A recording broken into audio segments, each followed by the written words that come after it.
Today is day 6,272 that Boswell's been here and been in business. Thanks, Mike. um, and we're really excited to spend it with Michael Imossan. But before we do, I love working with Woodland Pattern. They're a co-host for this evening, and I am going to turn the mic over for a second or two for a couple sentences from Mike of Woodland Pattern to say a few sentences about Woodland Pattern to you. Hello. Yeah, I'm Mike. I am the programming director, Mike Went, programming director at Woodland Pattern, currently located at 720 East Locust Street in River West, though we will be closing up shop soon for a move down to Bayview, so we'll be closed for the summer. But we are a poetry-focused nonprofit literary center. We've got a lot of programs and events, workshops, readings, concerts. I say that, but most of those things are not happening because we'll be closing for a move. One thing I do want to mention, though, before I leave the mic is our Poetry in the Park series. If you haven't had enough literary events from Boswell, that's a monthly series we run June, July, August, September, and our first will be June 9th with Nick Dembski, who else is reading, Blue Lotus, Gina Cornejo, and Katie Kachaver. So that's at Juno Park at 6:30. Thanks. Bye. I'll second it. Go to Poetry in the Park. It's always fun. Tonight's event, though, Michael Imossan, he is author of chapbooks For the Love of Country and Memory and The Smell of Absence, curator of the poetry column for Nigerian News Direct. He's also poetry editor for the Chestnut Review, a recent recipient of a PEN International Writers Grant. That's a big deal. He visits us tonight with his first full-length collection, which is also a big deal. It's winner of the Silliman First Book Prize for African Poets. It is called All That Refuses to Die. I absolutely love this collection. It just blew me away. I think you're going to also be blown away. So please give Michael a warm welcome.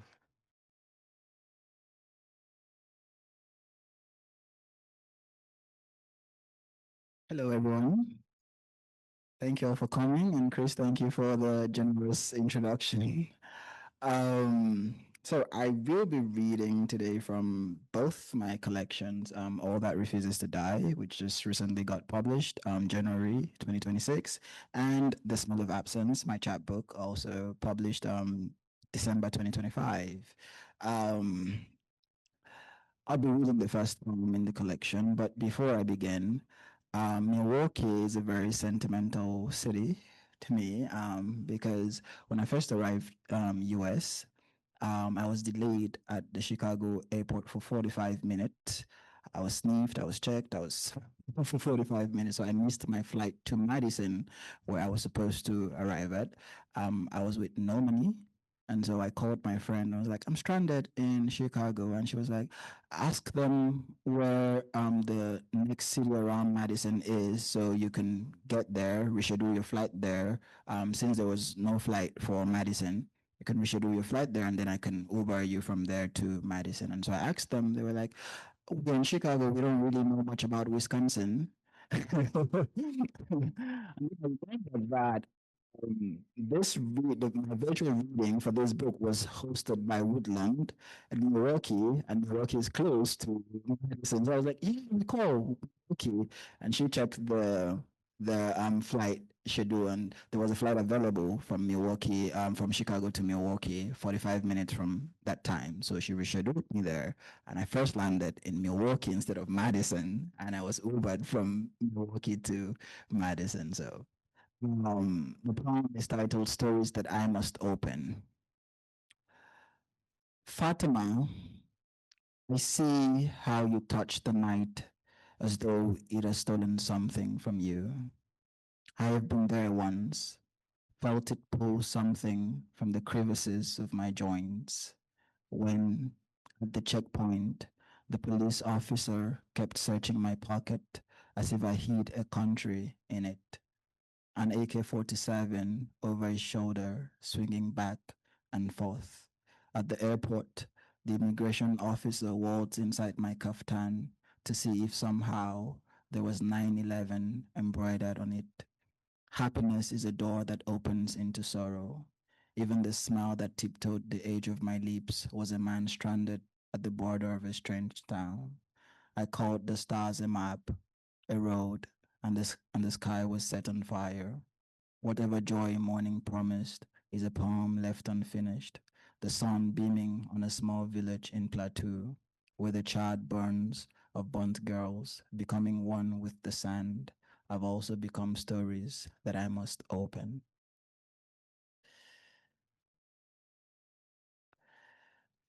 So I've earmarked several poems here that I want to read, and I think the next one is page 75 or so.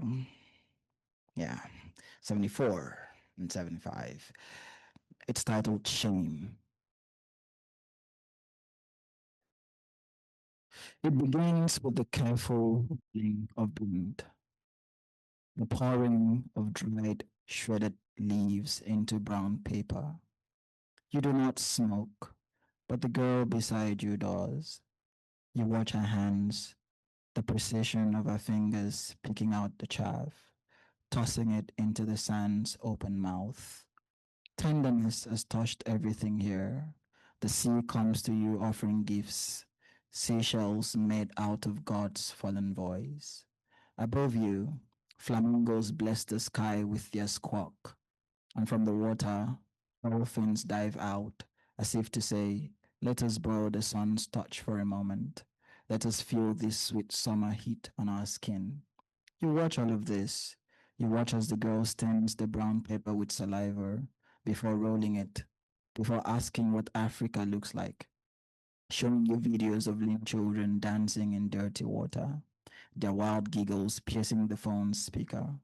Shame has a color, and right now it is the color of your eyes, the color of a migrant carrying his continent's failures across borders. You tuck your shame in your pocket and respond, this is not Africa. Showing her videos of Transcorp Hilton, politicians in fancy cars driving in and out of the hotel, the dark, polished road of Wuse, where the traffic lights are still working, where those with buttered palms live. Two truths can coexist. When you go back home, there will be a phone call waiting for you. Your mother calling for the umpteenth time to tell you how she has stayed the past months without electricity.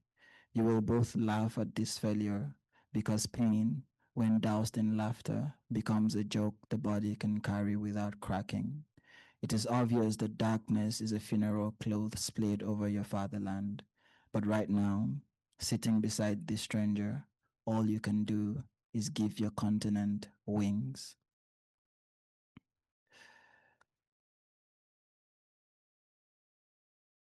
So the next poem I'll be reading is a series of poems. It's titled A Lineage of Water. So while coming here, my grandma told me I'll drive by the lake, and the lake links to Michigan, and it also links somewhere else and all of that. And so this poem is about the water bodies from where I come from, which links to the Atlantic Ocean. So when the missionaries first landed in Nigeria, they landed in that ocean. And so the water flows into my village. And so at some point, my grandfather drank that water, and my mother, and then I. And so, lineage of water. Waving and waving, the trees, in their innocence, marked the road back to my village. I was inside the car, a runaway, returning to the place in which his umbilical cord was buried, in which his father planted a part of him in earth and watered it with libation. The trees kept disappearing behind me, running backward to be reunited with my beginning, which is also my past. There's joy in going back to the origin of things. Even the earth knows this. It dances round the sun, then goes back where it began to start all over again. I did not owe that place my tears, yet sadness gathered in my eyes, in the sight of a decaying culvert that was built by the missionaries for easy access, where I once stood, leaping into the air before landing on water. In the now emptiness of that place, in the baobab tree starved of goat blood, in the roofs brown from gas flaring, in the forest of palm trees suffering from neglect, standing only as markers to the time when the Dahomes shifted from slave trade to palm oil. They waved their fronts in the air, saying, "We once rescued this land from chains. We once offered a different path. What language the pipeline spoke is not mine to interpret.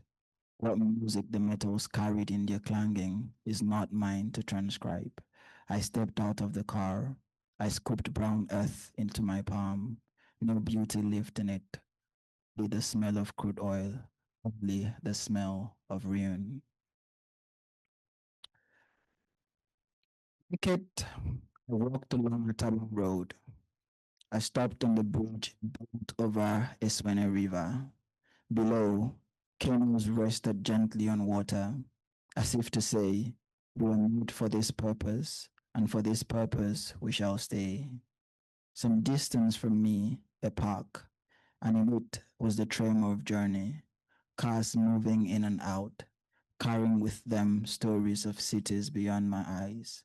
Motorcycles whooshed past me, lifting my shirt with the sound of their speed. From the bush that flanked the river, a boy emerged, jumping into the water. I saw the rippling, the liquid echoes of stories, and thought to myself, this river that stretches down to the Atlantic, where the slave ships first landed. This river knows my people by their name, by the color of their suffering. Every ripple is a story waiting to become waves. The slave girl who fell in love with a colonial master's son and waited at the harbor for a ship to ferry them to a new world, only to be returned back to chains. Miles away from Iket, Zibama, where the Atlantic, vast and wild, becomes a beach. Today, I am one of the beachgoers. On my blue vintage shirt is a palm tree dyed in black.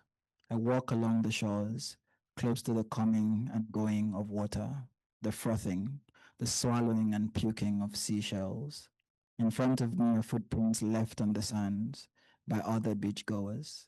I must trace them to the origin of music, to the place where songs paint the air like a lonely artist walking into the wonder of colors.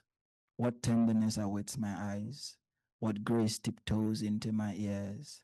Here, like the welcoming of a newborn by a woman who has stayed years without a child, the beach is alive in ululations, in the laughter of the woman in an orange bikini, sipping water from a freshly broken coconut. I move away from them, from all the laughter and music, the noise of those who have washed their bodies clean of history.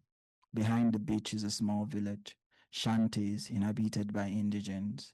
The brown shacks and dead farms are pointers to the iron hand of exploitation.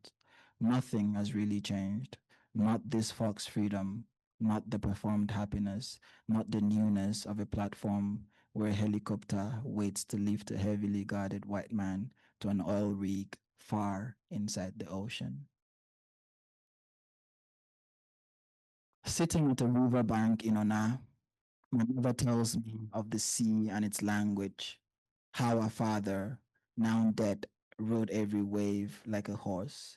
She is baffled at the accuracy of their navigation, how with no compass they drew a map on the sea skin and followed it till they arrived at Yaoundé. I listen to her as she tells me the story of lost boats, floating bodies, and search parties. A man in yellow shorts sitting beside us says the sea is a living thing, and all who touch it must be careful not to stir its rage. My mother says water is home, where thirst, grey and tired, comes to rest its head after a day's walk, and all our dead lying peacefully at the sea's bottom are shaped like thirst. I listened to them both. A young boy running toward the river tosses a pebble into it, and the sound becomes a question. Where are my people? Where are those who approached my body like sanctuary? Those who wooed my tides to sleep with words of their mouth. I weep for the lack of answers. The colonized can never truly know what they've lost. And like a child whose legs were cut off before it could learn to walk, we are forced to sit with the memory of what we had and the imagination of what we would have done if we were allowed it. My eyes are heavy with loss. The deed has been done. No amount of tears can disinfect the wounds. Still, the body's response to ruin will always be sympathy. Yet as I walk up to the river, wearing my grandfather's shadow, it runs toward me, presenting itself, an abandoned village filled with songs of my ancestors. Um, is awake and breathing. Fish sellers wait by the sea for fishermen and their fishes. I, too, am there, standing amongst the women, waiting for the sweet hour of bargaining. On a platform raised with bamboo sticks, children squat, pointing their nakedness to the wild air, pissing into the sea, shitting, throwing west. All that is in front of me is without interpretation. There is no naming to the things born of water, except that they must be returned to water. My voice is a widower sitting beside his wife's grave, hoping the earth will show him mercy. The language of the sea is sorrow, yet I must speak it. I must tell you of the fisherman who, lingering too long at sea, is sought for and brought back to us bloated, his net full of sewage. And so that's that for that series. And because of the recent immigration policies, I'd like to read this poem titled I Will Go Back Home. To Yaoundé, the Mediterranean opens its arms widely, as if to hug everything, the blueness of the sky, the expanse, the birds holding in their wings the blueprint of joy.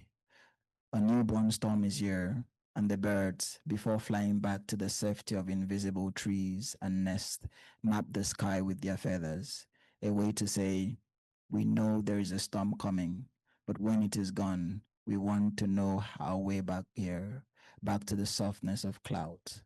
Somewhere in the middle of the sea, a large metallic house. From a distance, it looks like a dead body floating. The boatman calls it a rig, a place where our forefathers are pulled out as oil. There is tension in the sea's current. I say a prayer to my ancestors, the ones who opened the door in water and walked inside it. I do not care for the past. All I seek is a passage to a city with its DJ still alive, where the nightclubs bloom with living songs. My father tells me of this city, how at night every street is lit with joy and loud music, how the gendarmes stop and ask every man who cannot speak French for a means of identification. The only foreign language growing on my tongue is English, and you must be wondering what I will do when asked for a means of identification. I will show them my grief. I will show them the map of a country burning inside me. I will tell them there is a storm where I am coming from, and when it is gone, I will go back home. I promise I will go back home. And so this one is titled Sinking Song. I wrote this poem when I was listening to a human right radio, and on the radio, the woman narrated her account of trying to leave Nigeria through the Sahara Desert route and into Libya, and it was touching. The song on a migrant's feet is that of hope. Even the migratory birds carry on their wings the music of new places. On the human rights radio, I listened as the girl recounted a story of escape. Her voice was full of scars, full of cities that punched their way through her body like a wall. She said, after the truck coughed us onto the dunes of Agadez, I was without money for the journey to the next border, so I had to hustle, to offer my body in exchange for food, for a night's roof over my head, for a ride to the next town, the next bus stop, anywhere farther from home. From her story, I could tell where the music began to fade, where the song began sinking back into her belly. Some men took what they wanted from my body without giving anything.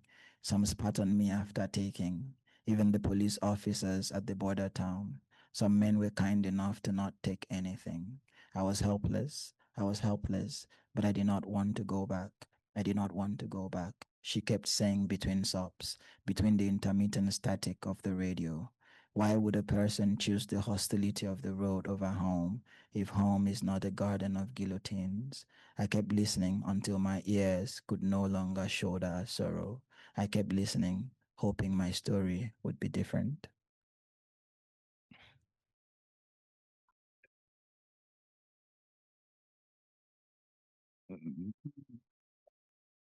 This one is titled Tira.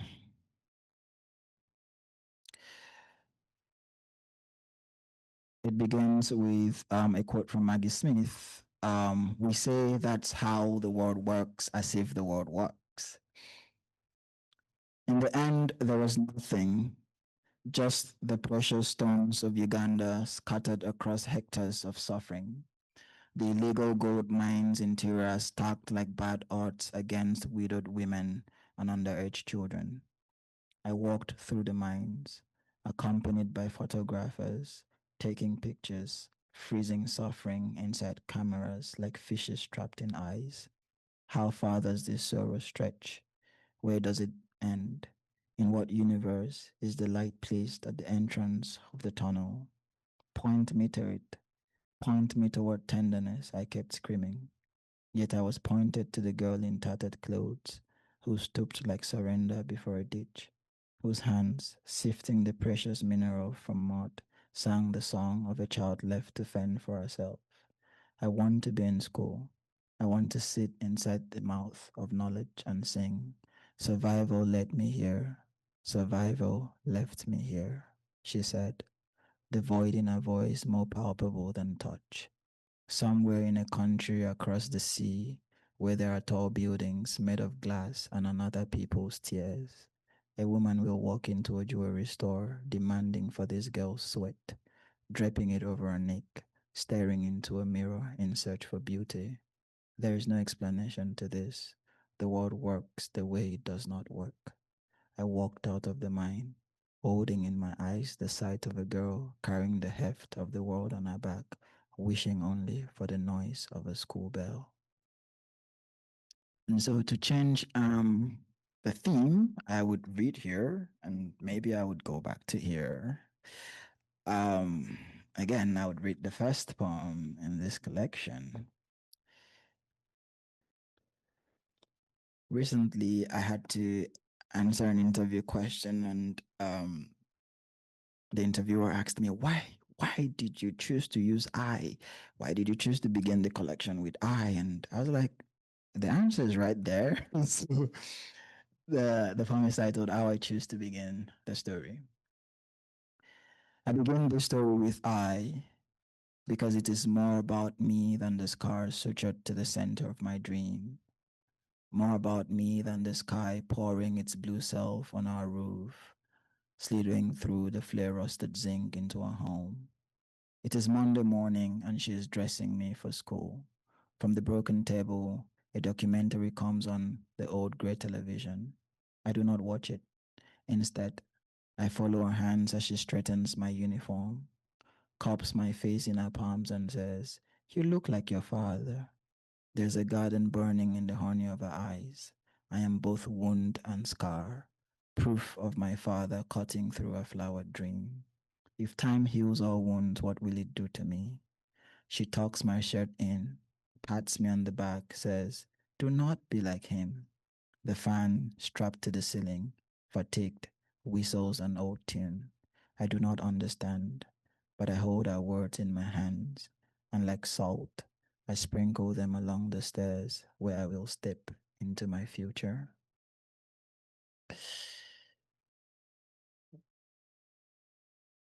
And I will read this one. What it means to be what it means to be a bastard, that's the title. What if I told you I slept in my mother's skin just to know what loneliness feels like? What if I told you a pot of okra soup boiling like a conjuring fire is another name for survival? What if I told you the tongue lifting to meet the hot palate is how it claims the word love for itself? And I could never claim that word, not in the way our neighbor's son claimed it. riding his new bicycle across Christmas, the wheels circling like a year trying to hold itself by the hand. Yes, I did what I did when the boy allowed everyone to ride his bicycle except me. I pressed my teeth into the day and ran toward my mother because that's what fatherless boys do. Don't look at me like that.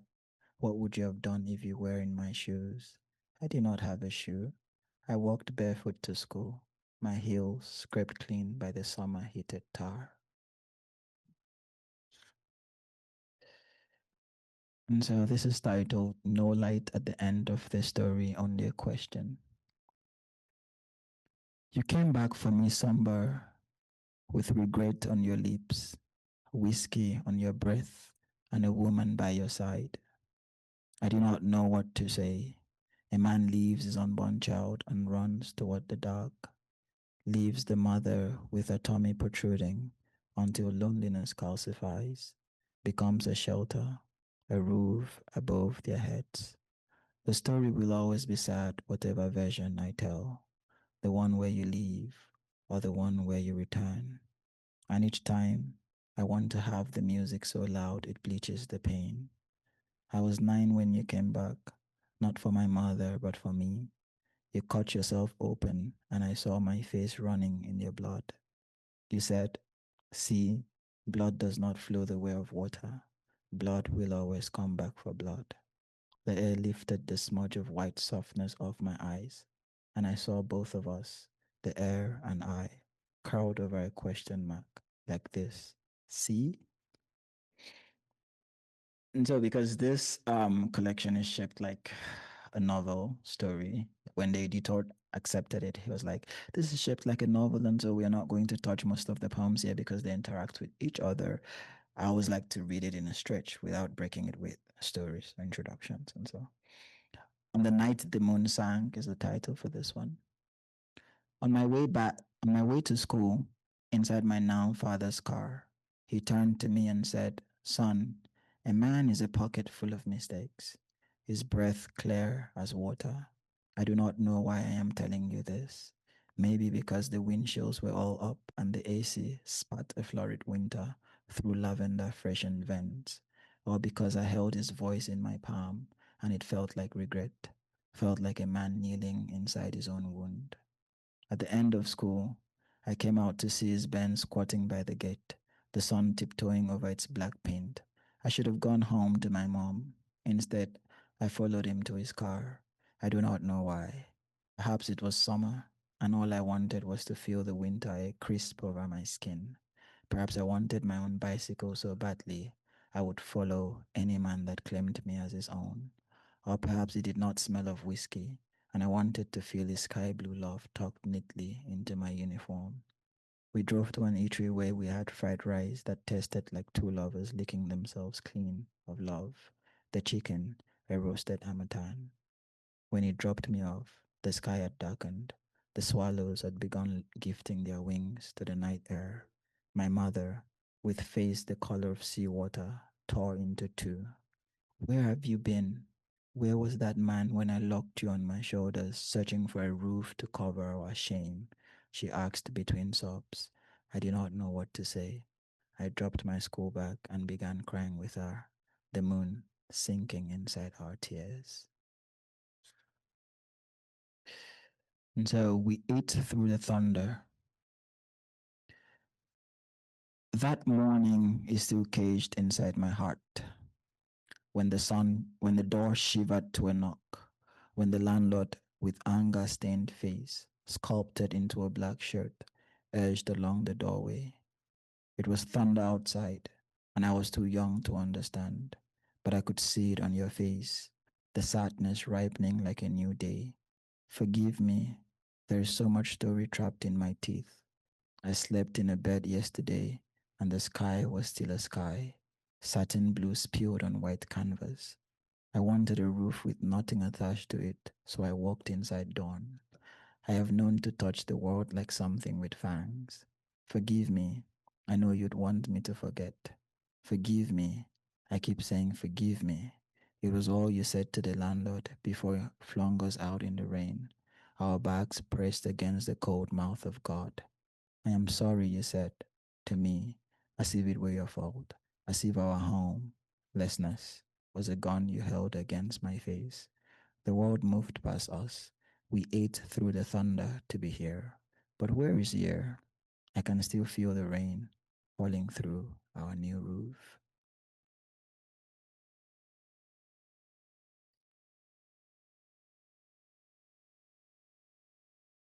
What it means to step into sunrise. Another morning of legs stealing into my room, his wife far from the hush of his tone. It was 5 a.m., and the crickets kept calling us into their songs.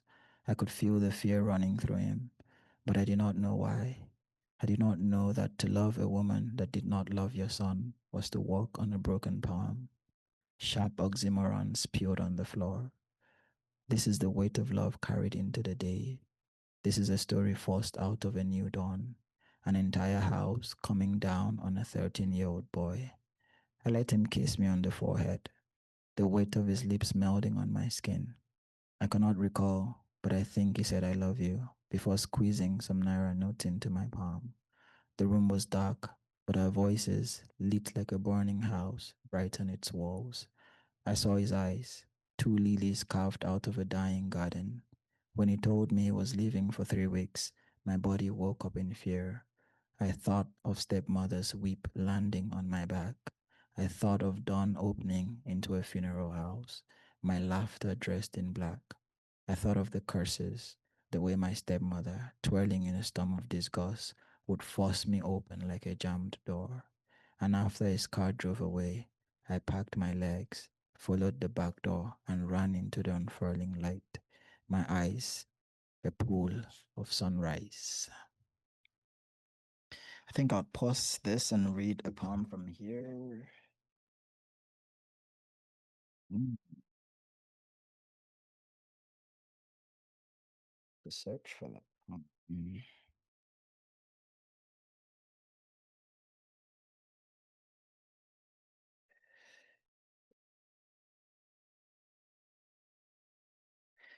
Yeah, it's titled Ocean. For those that have the book, it is page 56.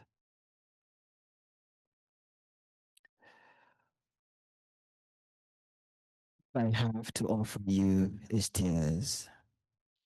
I have cried so much, felt the weight of salt water dredging my cheeks, enough to know that biology is a lie. The body is just a worship of oceans, and on my skin are ships full of migrants. What then swims inside us? A shark, a blue whale. There is no telling to where we will flow into or what has been killed inside us. Somewhere in my body, a ship is wrecked. A migrant is pulled out from my mouth. A corpse is settling in my belly. My past is swimming toward my eyes. At age 11, after being starved by my stepmother for 3 days as punishment for breaking a plate, I flowed into the city's wet gutters. No pity was offered me. Nothing stopped for me, not the strangers in their fancy cars. The world went on its journey. Everything passed me by. I lived on the road, ate from the road, and so when I first heard Amadako's Faceless, I walked into it, knowing my entire life was going to have me living inside books. And so I'd go back to this. I hope the day breaks before I do. The boy begging at the market has holes all over his body. Every language begins with the throat opening. Every word is a hand stretching toward desire. Have I not told you what I passed through to be here? The cracking of heat on my bay back, sweat pulling around my shoulders as I lifted the burdens of strangers to the trunk of their cars, the way I vomited a truckload of thank yous when they handed me some change. It is the way fatherless boys survive the storm of living. Have I not pointed you to the boy begging at the market? Look closer and you'll see my face in his face, my throat opening toward the word hunger. I swear I did not follow the man home because I believed he was my father, but because I saw a door in his hands. It is night and the sky is beginning to close its eyes. The stalls will run into darkness. Like a ditch, every stranger will jump over this boy, and he will be left to wander in his hunger, hoping the day breaks before he does. The next one is titled Feminine Light. If not for my mother, then my auntie. If not for my auntie, then the lights passing through this July glass. I am tired of calling myself bastard in poems. Here is my father, wrapped in whiskey and honeycomb apology. Here's a decade-old story locked in my throat. Here's the woman by his side, crackling like red oil steeped in fire. Yes, there is a name affixed to my suffering. It is called stepmother. Her story goes, I wanted a father so much, so I claimed one. I wanted a beautiful home, so I ran inside someone's house. Once, I wrapped my hands around my body just to know what it felt like to be hugged by a man. See, I am happy now, my lips stretched into a pink dash. A knife passing through the body only teaches it healing, and there is a scar on my left wrist the size of a lesson. Forget all I have said. I have drunk 2 decades worth of water. Still, there is a thirst festering inside me. Think of it this way. I wasn't fatherless. I was only filled with too much feminine light. And so the next one is titled Wishing a Star Would Grow from My Wound. No, it was never about the house and how it grew smaller in his absence. Never about my step siblings and how they carried him on their lips in the way I could never carry him. It was about the night, how it knew every morning that slithered through my window was already broken. My room was empty, save for the foam where I soaked myself. There were cracks on its walls, where, in the dark, a loud silence crawled out. Once, I stood before it and heard a song. The weight weakened my knees like a child caught by trembling. There's a pain for boys whose fathers do not belong to them. Once, I stood in the center of it, hoping joy would startle me. Nothing happened, only the silence, the crisp, frightening silence. I'd go back to this for a while. Mhm. This is titled What Do I Have? Outside language. Before I read this one, I was applying for an MFA program here in the US, which is what I'm currently doing. MFA in creative writing. I have been writing in English. I've had before this 2 books published by renowned presses. I've had other chapbooks too, soft copies published in English. I schooled in a country colonized by the British, and we speak English. Um, my name is English, Michael. And so I applied for an MFA and I asked because you have to have some certain certification that you can speak English. And so, but then there is always a waiver for us writers, creative writers writing in English. So I emailed the school and I asked, um, can I get a waiver for language? And they respond to me like, sorry, Nigeria is not really an English speaking country. We hear they speak Hausa over there. And I'm like, I'm writing this email in English. There is no language error in this email. My transcript says linguistics, and I was taught English in linguistics. I have a master's degree in literature, and I am writing my poems in English. And like, we know that, but if you can really get a certification, would really appreciate that. So I just abandoned the school and went for another school, Wisconsin University, and yeah, where I am now. And so what do I have? Outside language, nothing exists but the silence of feelings. I sat alone at a cafe in Kumasi, watching young boys and girls throw their tongues at each other, every sentence interjected with the word chale. Do not think a thing guilty until you have pried its palm open to see what river flows through it. Chale, a word I would later come to know as body, as in my friend. A man, lonely, swallowed by the sorrows of life, will always find a way out of his boredom. I sat there in the guilt of my silence and listened to them, to the girl who had a cup of coffee beside her, to the boy whose jeans pointed to places I must visit, the blue skies of Cameroon, her black tarred roads. We who have carried the map of lost cities in our bones will stretch to hold even a shadow of their ruin, like lovers waiting at the end of Pompeii. I envied the boys and girls.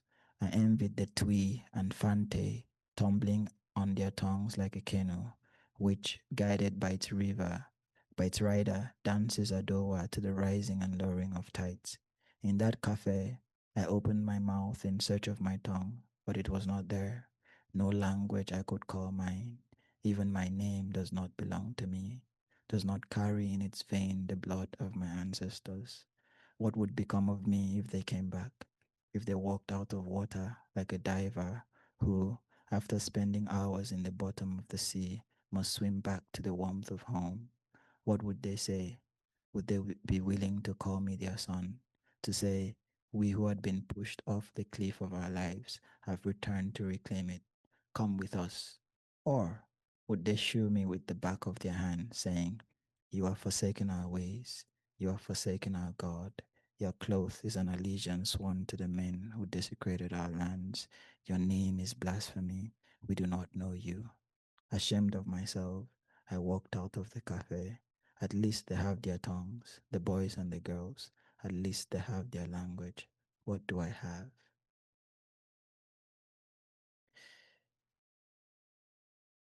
And in response to what do I have, I would like to read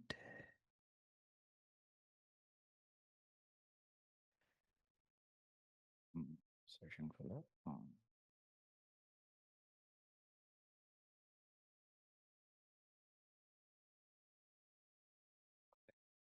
I did, yeah.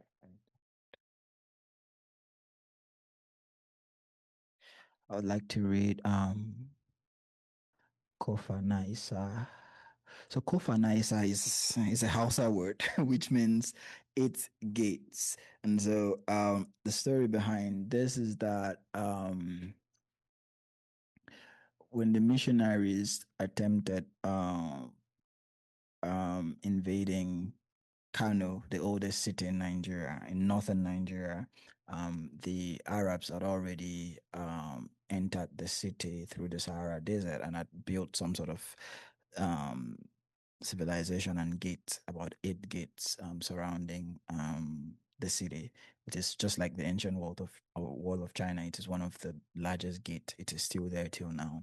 And so the missionaries could not invade the city because of those gates. And so they were repelled. I think that was the first time they were repelled in Nigeria.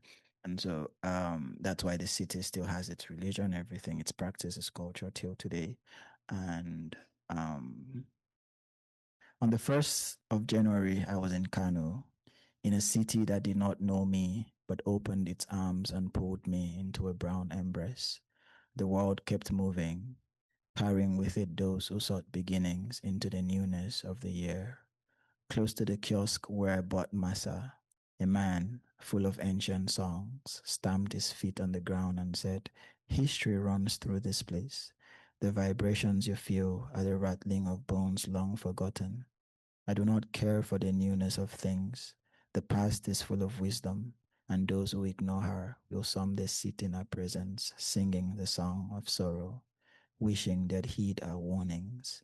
The sun was still awake. Swifts mapped the sky with their feathers. On our way back, Fatima, the girl whom I stayed with, pointed me to Kofa Naisa, one of the gates that held the British and their gunpowder for hours before letting go, before being captured. The city, now grown, spewed over it like colors.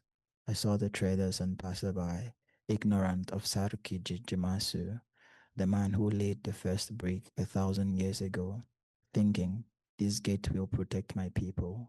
I saw the cars held in its traffic the way camels that carried spices were once held. So much has been swallowed by time. Still, in every relic are ghosts singing. If you listen closely, you will hear them calling us into the horror of their stories. When we got back home, I imagined myself the gate, my body sieged by the gunpowder of foreign practices. Oh, lonely mouth of time, what city gate is crumbling inside me? What colonial hands have stolen my innocence? And because I did linguistics and I had to interact with several languages, both in Nigeria and outside Nigeria, foreign languages and Nigerian languages, I decided, and I read Safia Lilo's poem titled Vocabulary and Obafemi Sani's poem Alternate Ending with Bloodless Dress. I said, why not do something with language? And I came up with this poem, The Complicity of Language and All That Refuses to Die. Um, and English is predominated by stress, and so you have import and import. But then most African languages are predominated by tone marks, tonation, and so you could have, for instance, import, import, but then it's just the tone and the way it's being said and the context that differentiates them. And so the Hausa word for light is wuta. The Hausa word for fire is wuta. How do we wash language clean of blood? Deborah pleaded, fill me with light, or Deborah pleaded, fill me with fire. Deborah was made to shine, or Deborah was made to burn. In Ibibio, to say left, you say Anyong. In Ibibio, to say sky, you say Anyong. Diabasi recounts, when the gun coughed its bullet on me, breath left my body.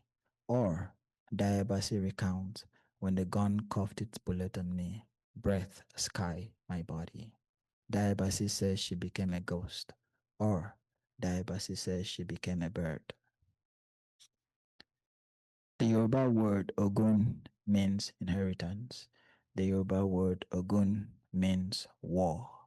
Jimo said, give me back my inheritance. Or Jimo said, give me back my war. Jimo was asking for his rights. Or Jimo was asking for a bullet. In Igbo, to say knife, fold your lips inward and then spit out ma. In Igbo, to say beauty, fold your lips inward and then spit out ma. Orera, clutching tighter children, cried, I want to be touched by a knife. Oh, Orera, clutching tighter children, cried, I want to be touched by beauty. Orera was found wounded. Oh, Orera was found flowered.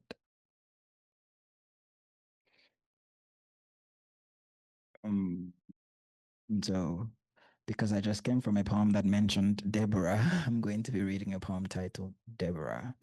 And so it begins with a quote from Samuel Adeyemi's poem titled Heaven is a Metaphor. The quote goes, you can go on, pick up the match, begin from my thinning air, where flame is quicker to be conceived. And so I did, after my undergrad, I did my grad in Sokoto, an ancient northern state, which is predominantly Hausa and Muslim, and they're very kind people. I stayed there for about 3 years and very homely place until suddenly something happened. Deborah was pelted alive and burned for um, making religious comments on in school that was anti the dominant religion in that area. And so, yeah. And it was just in front of my house, but I wasn't around that day. I had traveled. And so when I heard it, I couldn't return back to Sokoto, and that was when one of the magazines that published me reached out to me and were like, "We've read your poems. We know what happened, and we think you're a writer at risk. Would like to connect you to Penn International and perhaps." And so they linked me to Penn International, and Penn International were like, "We could move you out of Nigeria, or we could give you a grant, either ways." And I was like, relatively Nigeria is still safe, so I will, I will take the grant. And so that was how I got my first Penn International grant, and the next one was the one that moved me out of Nigeria. And so I enter memory through its mouth, that round purple orifice where God is nothing but a shifting language, a war for supremacy. I see you, gap-toothed girl, your flesh lit with fire, your bones brimming with napalm, a casualty of this war. At sermon, the pastor said we must burn for God. I cannot help but imagine this was what he meant. The way your hair melted in the fire, the way your bones crackled like dry wood in the roar of amber flame. I am sorry I could do nothing. I had nothing to gift you except palms. What miracle can a palm perform? I hid behind the sun-kissed tree and watched. The birds were silent. Air was black and quiet. Everything was mourning. The dust, laced with marigold fear, did not lift a finger. I waited for rain, for the liquid sorrow of God to wash your flesh into gold, something beautiful enough to survive fire. Deborah, look how they ended you. Look how they closed you, like how the moon eclipses the sun, and the day is no longer day again.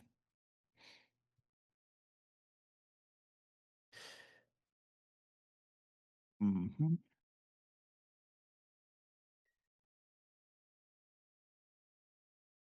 So yeah, because I just read a poem that about Sokoto, I have to read another one to redeem that poem. I just read and to redeem the people of Sokoto.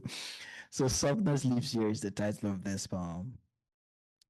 Somewhere in Sokoto, somewhere in a far road, the sun, having grown tired of the day, crawls back into its shadow, and the city heaves a sigh. Everything is moving toward rest, even the voice from the speaker in the old man's wheelbarrow, calling us into the magic of herbal drugs, even the fire from the woman frying kose at the junction. Some distance from our Emeshai is making tea for the bikemen, for the Merua, for those who have tested the grace of labor with their hands. I am one of them, demanding from him my own tea. Across the road, herders and camels return from the duty of pressing seeds into the ground and hoping they grow wings. Beside one of the bikemen, a boy stretches an empty bowl towards us, pleading in Hausa for mercy, for the fruit of survival. Softness lives here in the hands of a man who digs inside his pocket and fills the boy's bowl with kindness.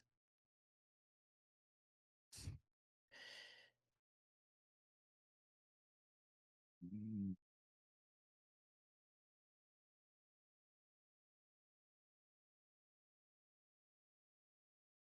This is titled Lexus and Suffering.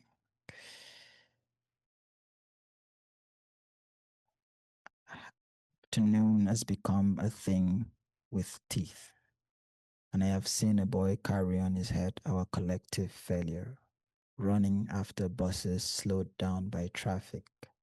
I, too, was once like that, running after buses, begging a way out of hunger. There's a name for making a profit off people's sorrow. It is called fundraising. There's a name for a heist done with a pen. It is called politics. My lips are swollen from glossaries of poison words. Too many doors have been shut on me to call tomorrow a promise. Everything comes to me broken. Once, I sat till the rain's end, waiting for a rainbow. Instead, the sky staggered into my eyes, sad and burning. There is no miracle waiting at the end of our suffering.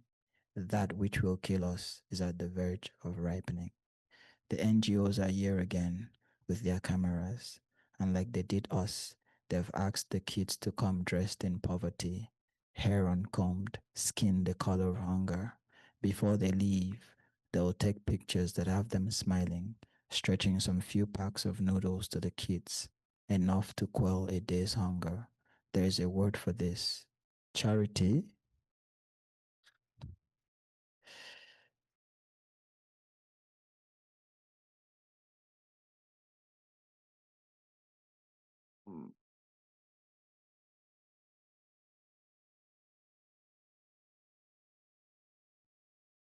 Oh, Some time ago, my president in Nigeria decided he was going to change the national anthem. There are a lot of things to be changed, but not the national anthem. But displays priorities. And Suffocating Song is the title. It begins with a quote from Stella Inabor: "We died singing the national anthem of a country that killed us." On the boat, the boatman kept dipping his paddle in and out of water. In the near, the sun urged behind the fishermen who strung prayers to the tip of their hooks as baits for fishes. There was emptiness. The emptiness grew into songs. The sun, caught in the calmness of water, danced to its rhythm. In the far, I saw the sea kiss the sky, their lips thinning into a horizon. What sits back in our eyes as beauty? What despair walks out of here? Night sidled up to us from the east. I watched between songs as the sun drowned. The moon blossomed over the sea. We waded closer to shore, and the seaweeds, green as fatherland, reminded me of home, of a tiny portrait, mom and dad and I sitting at the dinner table. Beside me, a chair is empty. In the loud darkness, I grope the emptiness to know who should be there. I feel my brother wrapped in country's cloth. In the absence of light, the hands become a window to the eyes.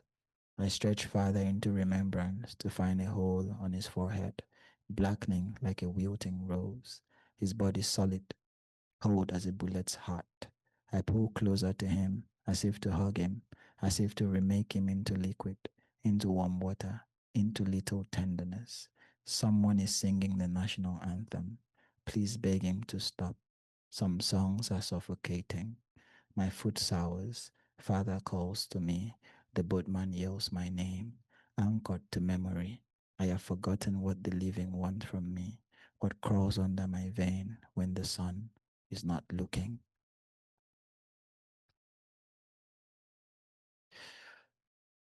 Mm, because all has refused to die. That is the title of this. Because the day began with grace, because grace is never enough to shield us from terror, because it was Sunday and the doors of tabernacle were flung open, because I imagined the pastor preaching about dead things and the resurrection of dry bones, because a gun is always guilty, because blood is a victim, because a bullet must run its errand, because I saw the videos and truly the bodies were more than what the news could carry, because tragedy must be cushioned, because the news came with its own tears, because we were taught to run inside prayers for safety, because a man is a door too loose to shelter our wishes, because the story is bloodstained, because the air was wounded, because God stood by and watched, because the dead drank our tears in vain,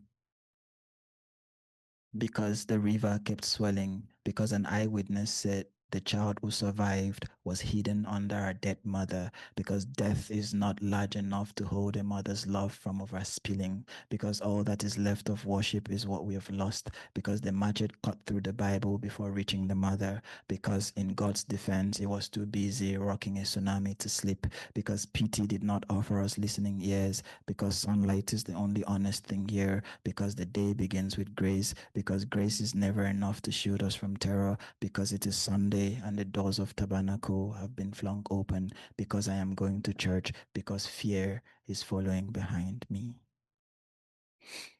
And so I will read two more poems from here and we will end. And I see Chris standing.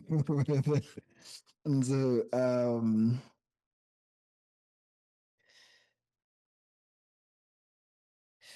read My forgiveness is a blooming lily.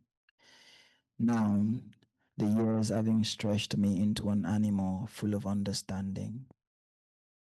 Now, the years having stretched me into an animal full of understanding, I know what guilt does to a man. The way my father, wanting to apologize, opened the door to my room, how he stood there looking at me like something remembered. I wanted to forgive him. I saw the way his eyes glistened with remorse, how he pressed his knees against the faded towel on my floor like something conquered and began weeping. I did not weep with him, but I felt his sobbing. I ran inside his open arms, not because I wanted him to call me son, but because I wanted him to stay, because I knew there was a woman that wasn't my mother, waking the night up in search for him. The way he kept crying as if there was salvation in his sobs. The absence was still there, loud as a gunshot, loud as a mother's grief. I could feel it in the stench of the whiskey that swirled over him. Father, I am 25 now. The years have grown larger than my grudge. November twinkles over the emptiness of my bed like a little star.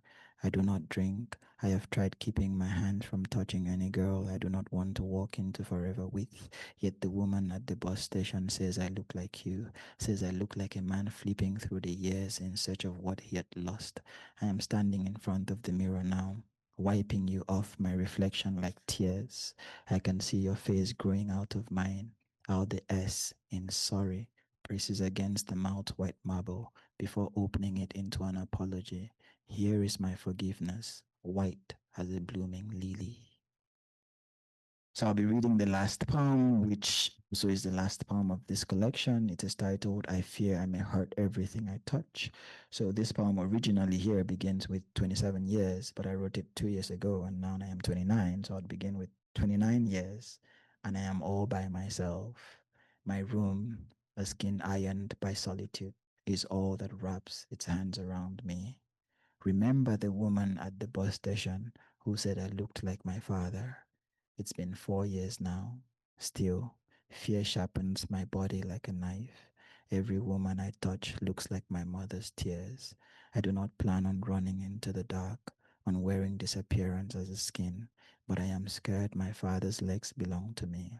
I am scared his hands are my hands, and everything I approach may hurt from my touch. Close to the window, a piano, cold from neglect, leans against the wall. I walk to it. A dust covered tune awaits my ears. I press my finger on a key, and it resembles a tooth knocked backward into the mouth. The sound, spilling from every corner, becomes blood in my hands.